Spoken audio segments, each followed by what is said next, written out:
Halo semuanya, jadi kembali lagi bersama saya.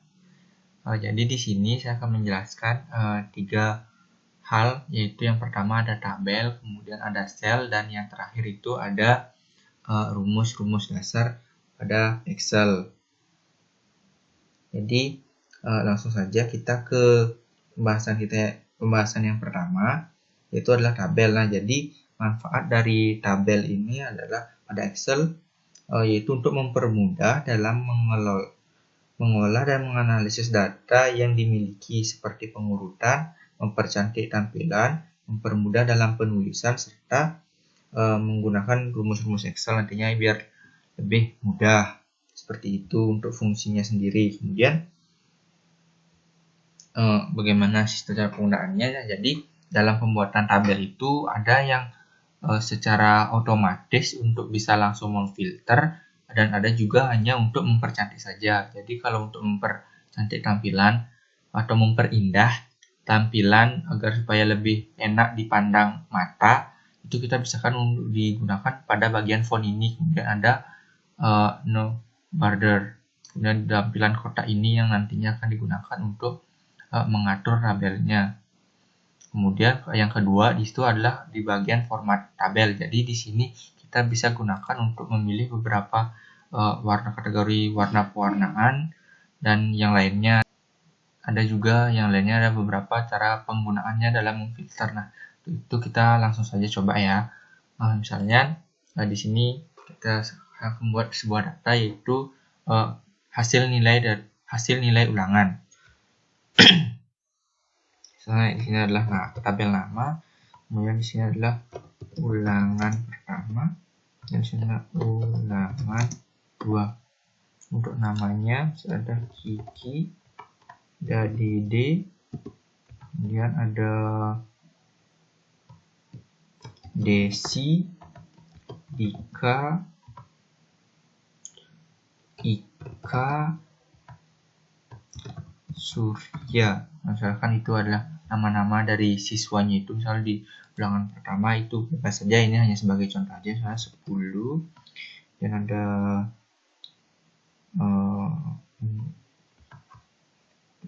ada 50, ada 65, kemudian ada yang 80,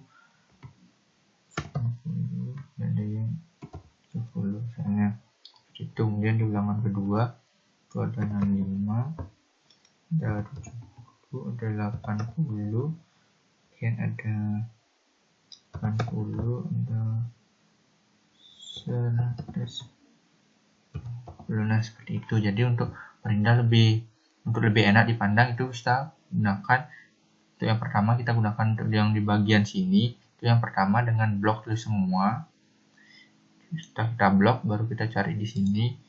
Kalau untuk semuanya itu bisa dipilih, hanya untuk di bagian bawah itu bisa kita gunakan bottom border. Kemudian untuk bagian atasnya kita bisa gunakan top border. Untuk di bagian kirinya, kemudian ini untuk di bagian kanannya, ini untuk tanpa. Kalau untuk tanpa itu adalah yang seperti ini tampilannya. Untuk tanpa tabel itu seperti ini tampilannya. Ketika menggunakan tabel, misalnya untuk semuanya. Nah, jadi ini adalah tampilan tabel ketika untuk all border. Nah, all border. Ini untuk di bagian all border. Nah, jadi itu penggunaannya. Jadi di sini bisa dikreasikan bagaimana nyamannya untuk penggunaannya dalam tampilannya. Jadi ini yang paling sering atau umum digunakan dalam kegiatan-kegiatan ataupun dalam membuat sebuah data. Misalnya seperti itu untuk membuat sebuah data. Jadi kita coba untuk di bagian format tabel as-nya. Jadi kita blok aja ini seperti tadi. Untuk kita format tabel as, jadi kita bisa pilih di sini mau yang bagaimana bentuknya, bisa dipilih. Misalnya saya pilih adalah ini. Nah, klik saja OK. Nah, setelah itu akan terlihat seperti ini. Jadi ketika kita ingin memfilternya, misalnya kita tidak ingin menampilkan nilainya Dika dan Ika, bisa klik aja di bagian ini segitiga ini, kita klik. Nah, baru kita hilangkan tanda centangnya ini pada bagian Dika dan Ika, kita hilangkan, baru kita klik OK. Nah, jadi di bagian sini tuh jadinya untuk nama Dika dan Ika-nya jadinya hilang, hanya tertinggal yang nama yang tidak dicentang saja seperti itu. Jadi ini digunakan untuk memfilternya. Ketika ingin memunculkan ya kita centang lagi yang mana yang diinginkan seperti itu, baru klik OK. Jadi ini sudah terlihat. Sama juga untuk di bagian ulangan, jika kita tidak ingin menampilkan nilai 10 ini, kita tidak ingin menampilkan, jadi otomatis ya dia tidak akan terlihat untuk siapa pun memiliki nilai 10 itu, seperti itu. Jadi itu untuk penggunaan tabelnya. Baik, kita lanjutkan kepada bagian yang kedua, yaitu terkait dengan sel dan rumus. Jadi bagaimana caranya kita tahu? Kita lihat yang mana sel yang aktif pada saat kita membuat sebuah lembar kerja di sini. Jadi untuk melihat sel yang aktif itu kita lihat di bagian nih, ya ini yang disebut dengan name box. Jadi ini disebut dengan name box. Jadi di sana untuk melihat bagi sel yang aktif. Jadi di name box ini adalah digunakan untuk melihat sel yang aktif. Seperti ini ada sel yang aktif, setelah itu adalah A1. Dan ini ada sel yang aktif adalah B3. Ini S13. Itu kita bagaimana caranya kita melihat sel-sel yang kita klik ini atau yang kita gunakan dasar itu. Jadi yang ini sel yang aktif itu merupakan sebuah titik pertemuan antara row dan kolom. Jadi yang dimaksud dengan row itu adalah yang ini, yang angkanya ini, kemudian yang kolom adalah ini. Jadi pertemuan antara keduanya itu akan dilihat adalah sel yang aktif seperti itu. Nah, jadi ketika kita mengumpulkan beberapa sel ataupun lebih dari satu, ini kan disebut dengan satu sel yang aktif. Kemudian kita ingin mengumpulkan yang lebih dari satu, misalnya 2 ini, itu kita disebut dengan ring, baik dalam satu ataupun beberapa baris dalam kolom. Contohnya saja, misalnya ring dalam satu baris. Contohnya adalah seperti ini, ring untuk satu baris. Itu contohnya dari A1 sampai dengan G1 ini disebut dengan contoh untuk ring dalam satu baris. Misalnya kalau untuk ring satu kolom, misalnya itu dari A1 sampai dengan A10, dari A1 sampai dengan A10 ini disebut dengan ring satu kolom. Nah, misalnya untuk ring satu baris dan satu kolom itu seperti ini. Ketika kita blok satu baris satu kolom, nah jadi ini disebut dengan ring satu baris satu kolom, itu dari A1, kemudian A2, A3, A4, A5, A6, A7, A10, dan ada B1, B2, B3, B4, B5 sampai B10, kemudian ada C1, C2, C3 sampai dengan C10, kemudian ada D, ada D1, D2 sampai dengan D10. Jadi ini adalah ring dari beberapa kolom dan baris seperti itu. Nah, itu untuk sel. Kemudian kita lanjutkan untuk rumus-rumus dasar pada Excel. Jadi di sini hanya ada beberapa ring. Jadi dalam pembahasan kali ini kita hanya membahas beberapa rumus Excel saja, itu seperti aritmatika dasar, kemudian sum atau SUM tulisannya, kemudian ada min, dan ada max, kemudian ada average, lalu ada count, kemudian ada concatenate, kemudian yang terakhirnya itu ada SQRT. Jadi itu adalah beberapa rumus-rumus yang umumnya digunakan dalam Excel. Jadi kita langsung saja ke bagian yang pertama. Yang pertama jadi itu adalah rumus aritmatika dasar. Jadi untuk yang pertama kita bahas itu adalah aritmatika. Jadi untuk aritmatika di sini itu ada beberapa, yaitu fungsi penjumlahan, pengurangan, perkalian, dan pembagian. Jadi untuk lebih jelasnya mari kita langsung saja. Misalkan aritmatika itu ada penjumlahan, ada pengurangan, ada perkalian, ada pembagian.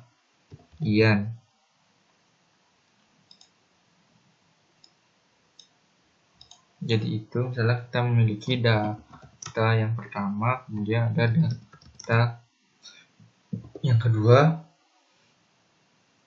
Kemudian kita lihat untuk bagian kolom hasil. Kan untuk penjumlahan misalkan 12.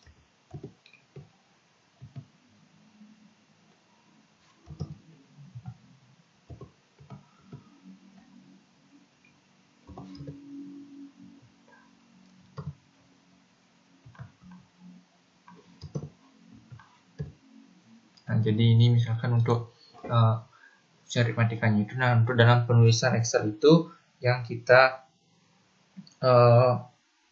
gunakan yang pertama kali itu kita tuliskan adalah tanda sama dengan. Jadi setiap kita mengawali rumus pada Excel itu harus kita gunakan tanda sama dengan. Jadi yang pertama kita lakukan adalah membuat tanda sama dengan. Dan setelah itu kita buat kurung buka, kita klik data yang ingin kita jumlahkan, misalnya data 1 ditambah, kita tambah, kemudian data 2. Setelah itu kurung tutup, baru kita enter. Nah, jadi lihat di sini hasilnya berapa. Jadi ketika kita ingin mengganti data ini, misalnya kita data 1 kita ganti menjadi 40. Nah, jadi terlihat hasilnya langsung saja berubah karena dia sudah langsung otomatis ada Excel itu sendiri. Kemudian nah, untuk di bagian pengurangan sama saja halnya. Yang pertama kita tuliskan adalah sama dengan. Setelah itu kurung buka, klik datanya, misalnya data 1 dikurangi dikurang data 2, kurung tutup, enter. Nah, jadi ketika kita ingin merubahnya, misalnya ini adalah 10, ya, itu akan sesuai dengan hasil yang diinginkan. Nah, kemudian untuk data perkalian, kita pertama kita tuliskan sama dengan, ada kurung buka. Nah, setelah itu kita klik data yang pertama. Nah, untuk perkalian itu kita tidak bisa menggunakan tanda silang.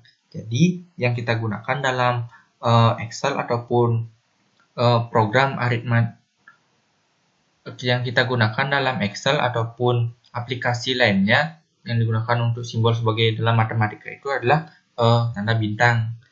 Jadi bintang ini yang melambangkan nantinya tanda kali.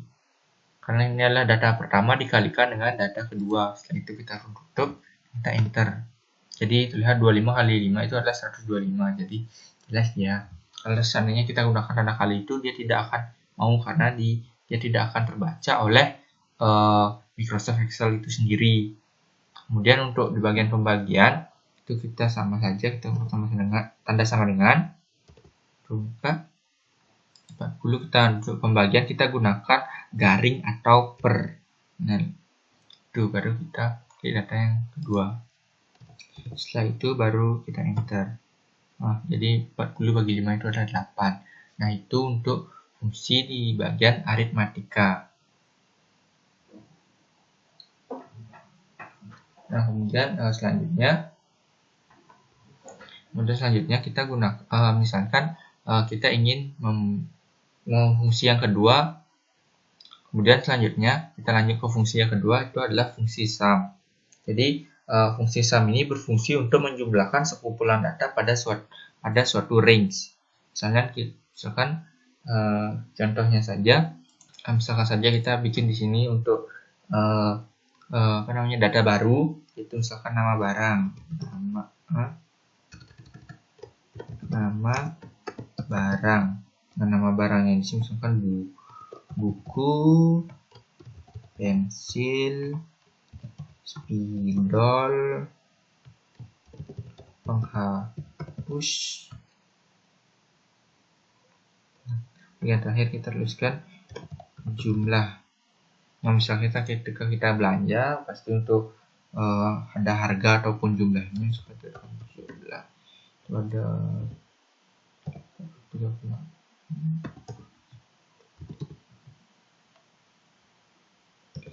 Nah, ketika kita ingin menjumlah, nah kita bingung nih berapa jumlahnya semua ini ketika kita mendapatkan sebuah data yang banyak. Jadi kita bisa gunakan fungsi sum ini untuk menjumlahkan sekumpulan data pada range itu sendiri. Kan cara penggunaannya itu adalah yang pertama tuliskan tanda sama dengan, setelah itu ketik sum, S-U-M. Nah, jadi di sini sudah diberikan beberapa pilihannya, namun kita gunakan yang paling atas ini adalah sum. Setelah itu kita buka. Jadi kita pilih data yang ingin dijumlahkan, itu kita blok saja, misalkan dari buku sampai dengan penghapus kita blok saja. Setelah blok baru kita kurung tutup, setelah itu enter. Nah, jadi jumlah dari buku, pensil, spidol, dan penghapus ini adalah 98. Seperti itu penggunaan fungsi sum. Nah, kemudian kita lanjut ke yang ketiga, yaitu fungsi min. Jadi untuk fungsi min ini berfungsi untuk mencari nilai terendah dari sekumpulan data atau range. Jadi contohnya saja itu adalah nama siswa. Kita punya data nama siswa, nilai ulangan. Sekarang saja seperti itu. Nah, misalkan kan namanya Reza, ya, Ferdi, Yudi, Foni, Linda,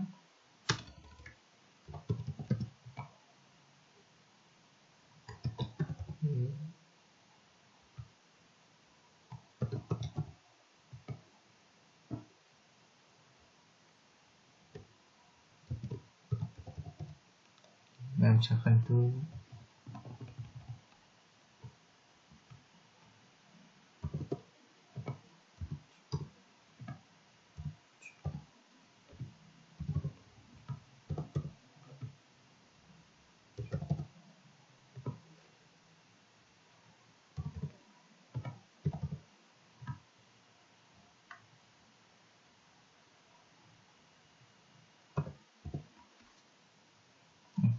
kelebihan, maaf.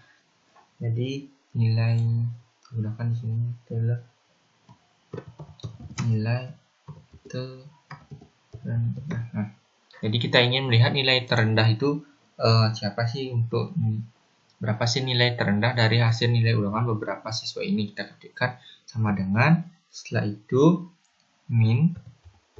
Jadi dalam penulisan ini bisa menggunakan huruf besar ataupun huruf kecil, karena dari sistem itu sudah membaca selama perintah ataupun yang dituliskan ini benar, seperti itu. Kan kita blok nilainya, kita blok, setelah itu kurung tutup, baru enter. Nah, jadi lihat di sini nilai terendahnya itu adalah 55. Jadi nilai terendah itu yang dimiliki oleh Andi. Jadi Andi memiliki 55. Nah, karena ada nilai terendah, otomatis pasti akan ada nilai tertinggi. Jadi kan kita dengan menggunakan data yang sama untuk mencari nilai tertinggi itu, kita gunakan fungsi max. Jadi fungsi max ini berfungsi untuk mencari nilai tertinggi dari sekumpulan data ataupun range.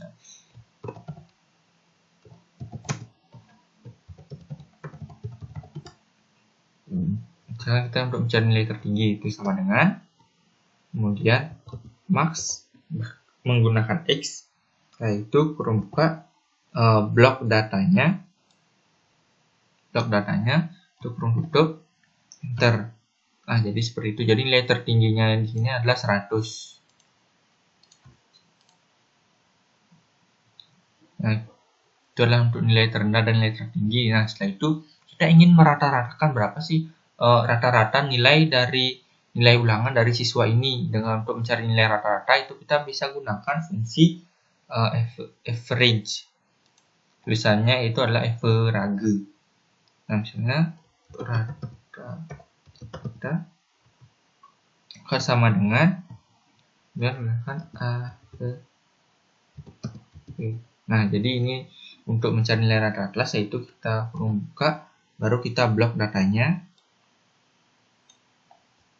tutup, itu enter. Nah, jadi terlihat di sini rata-ratanya itu adalah 75,25. Jadi dari nilai ulangan ini ke semua nilai ulangan yang dimiliki oleh siswa ini, rata-ratanya itu adalah 75,25. Jika ingin mengurangi angka di belakang tanda komanya itu, seperti yang sudah saya jelaskan pada pertemuan sebelumnya ataupun video sebelumnya, itu kita kita bisa gunakan ini untuk di bagian number untuk menambahnya, untuk mengurangannya, dan untuk menambahnya. Bisa seperti itu.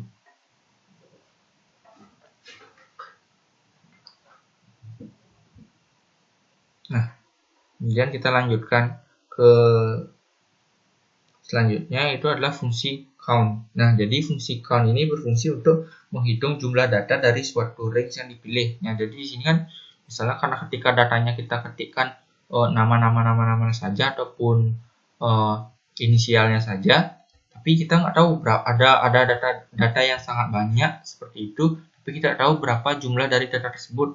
Nah, caranya supaya cepat itu kita gunakan adalah fungsi count. Jadi untuk menggunakannya, bukan itu jumlah siswa. Nah, dengan cara menggunakannya itu adalah sama dengan kemudian ketikkan count. Nah, jadi si count, setelah itu kita kurung tutup, baru kita blok datanya. Setelah itu kurung tutup, baru kita enter. Nah, jadi jumlah siswanya itu adalah 8 orang seperti itu. Itu untuk mencari data-datanya. Nah, kemudian yang saya jelaskan itu adalah fungsi concatenate.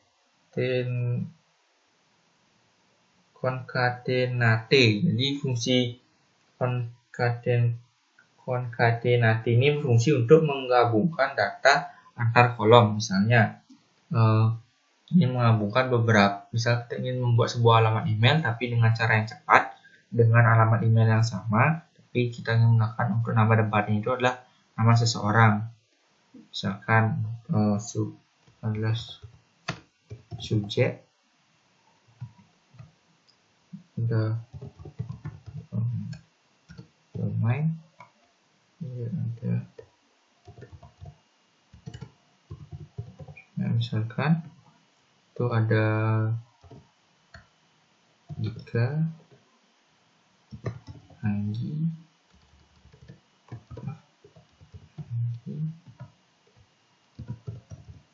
nah misalkan itu tiga saja, kan domainnya itu adalah membuka app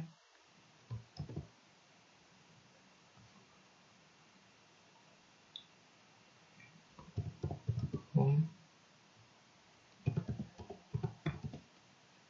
Nah, untuk percepatnya, nah, untuk joinnya, untuk joinnya itu kita bisa ketikkan. Jadi fungsi dari concatenate itu hanya menggabungkan antar data kolom saja. Kita hanya bisa menggabungkan data antar kolom. Misalnya dari ini adalah kolom E dan kolom F, kita akan gabungkan, itu hanya bisa menggabungkan dua buah data kolom itu saja. Tidak harus dua sih, bisa kolom lebih dari 2 kolom seperti itu. Misalkan kita klikkan adalah sama jadi ini tulisannya itu concatenate, kemudian kita kurung tutup, baru kita blok datanya. Nah, seperti itu. Kita kurung tutup, baru kita enter. Oh, salah, berarti kemungkinan ada suatu inisial kesalahan kenapa sampai muncul value seperti ini. Nanti kita ganti menggunakan tanda koma, yaitu baru kita enter. Nah, jadi ini dia hasilnya itu dika@home.ac.id seperti itu. Saya beri ingin sama seperti sebelumnya. Nah, jadi seperti ini. Jadi terlihat dia untuk menggabungkan antara kolom E, kolom subjek, dan kolom domainnya seperti itu. Kemudian